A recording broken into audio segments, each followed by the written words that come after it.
Why do some people succeed in life and others don't? You see, most people see life to be very, very straight. Others also see life to be unfair, completely unfair, because a person will start life from nothing and later on succeed. Everything will work for that person. And we have some people too, they will start from nothing, they will work and sometimes even work more harder and still will not succeed. What is the difference? Why do some people succeed and others don't? Well, the real question is not how hard are you working. The real question is how are you thinking? How are you thinking? King Solomon, the richest man who ever lived on the surface of this earth, his lifestyle showed us how we must think to be successful. But most people ignore it. That is what I want to share with you today. I'm going to give you 3 ways to think, change your life. This is the Solomon's formula for success. If you want to change your life, this message is for you. Let's get to 1 Kings chapter 3,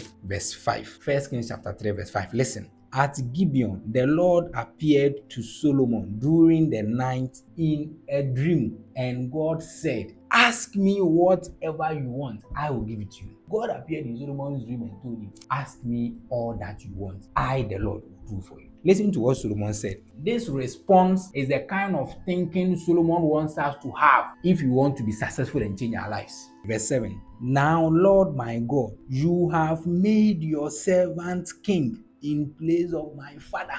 You have made me a king in place of my father David, but I am only a little child and do not know how to carry out my duties. Your servant is here among the people you have chosen, a great people, too numerous to count or number. So give your servant a discerning heart to govern your people and to distinguish between right and wrong, for who is able to govern great people of yours?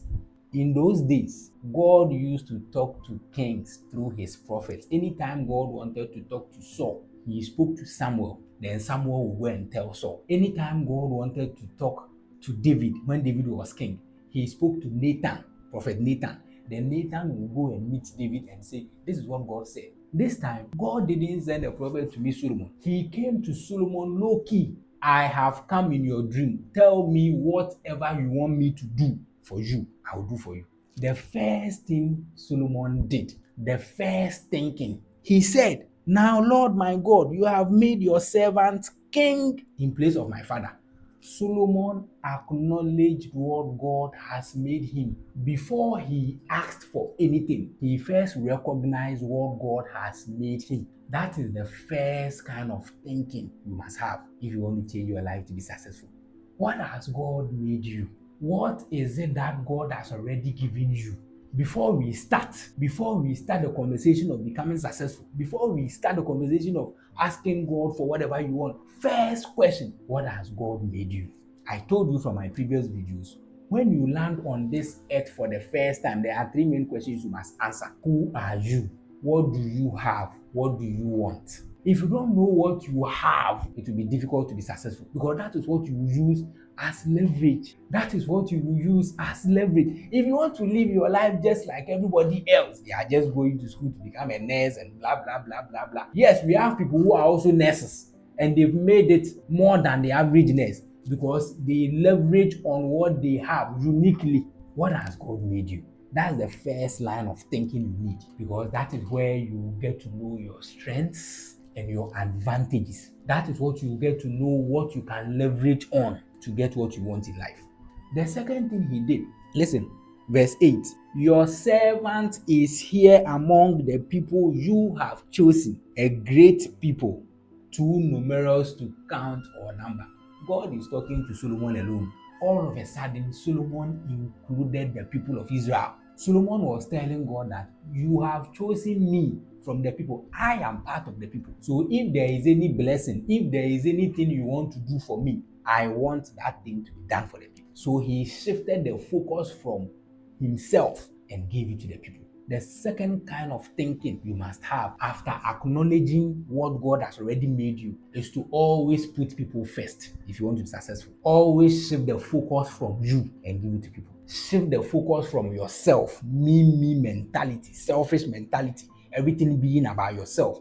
shift it from yours. It's a principle. You can argue. You can argue. I told you the other time, principles, you cannot argue with principles. It's just like gravity. If you throw this thing up, it will come down. If you throw it up, it will come down. I don't care about your beliefs and your tradition and your argument. If you throw it up, it will definitely come down because it's a principle. You don't challenge principle. If you want to be successful in life, selfishness doesn't work. You always have to make the interest of others your interest. You have to make the problem of others a burden of yours to solve. You have to be interested in the well-being of people. You have to always shift the focus from yourself. That's the second thing he did. The third thing he did was that, verse 7. Now, Lord, you have made your servant king in place of my father, but I am only a little child and I don't know how.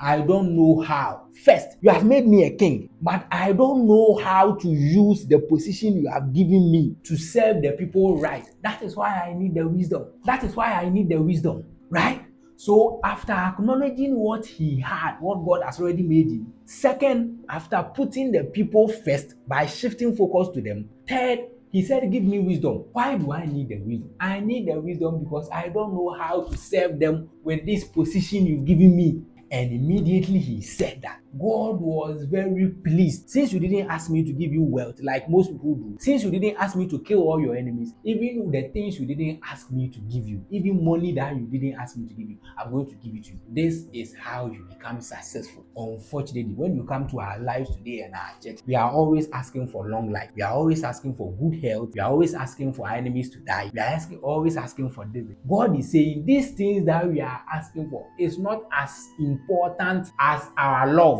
for humanity. It's not as important as giving value to the world. When you focus on giving value to the world, these things are automatic according to God. Three types of thinking Solomon is telling us. The first thing, always recognize what God has made you. Always recognize what God has given you. Always recognize your strengths. Number two, shift the focus from yourself and give it to the people. That's the second thing. When you do that, you now ask the third question, how do I use what God has given me to serve the people? That is how you become successful. Solomon's formula for success. Whenever you are giving what God has already made you to the people, it is seen as value. And wherever there is value, there is money. Money is the essence of value, right? So the reason why some people succeed and others don't is because of their thinking. This is what I came to tell you.